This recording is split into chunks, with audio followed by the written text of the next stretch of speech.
史上初マイティクラウンファミリーがベイエリア5つのクラブを全面ジャック。一夜限りのサウンドシティマイティクラウン20周年記念のイベントリスペク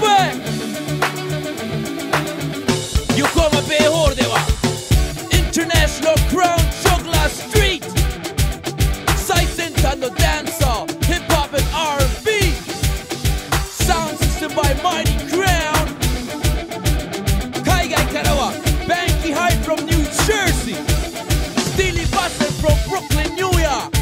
Tony Mataran from Kingston, Jamaica、 DJ Sneeze from Ojiro South、 DJ Soldier、 Martial Law、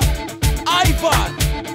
タイクーンコンチネンタルではファイナルジョンキーストリート、アナログ愛好家が繰り広げるソウル、ダブステップ、ルーツ&レゲエ、そしてアーティストたちによるラバダブスタイル featuring Mighty Crown, the Far East Rulers, Banana Size, Human Crest, Muro, Osamu Sagawa,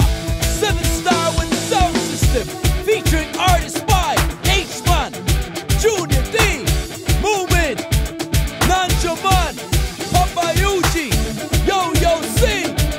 そしてレッドステージマジックベイサイド横浜ではファイアキャンプストリート、ファイアボールがホストとして繰り広げるライブショーケース。ここでしか見れない組み合わせショーケースとなっております。 Featuring artists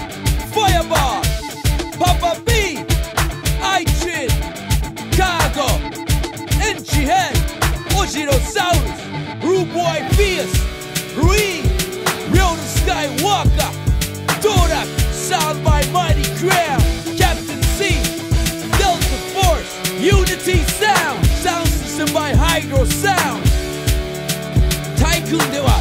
ベイサイレゲエラウンド、マイティクラウンがレギュラーを務める FM 横浜の人気番組、音と食事のチルアウトスペースとなっております。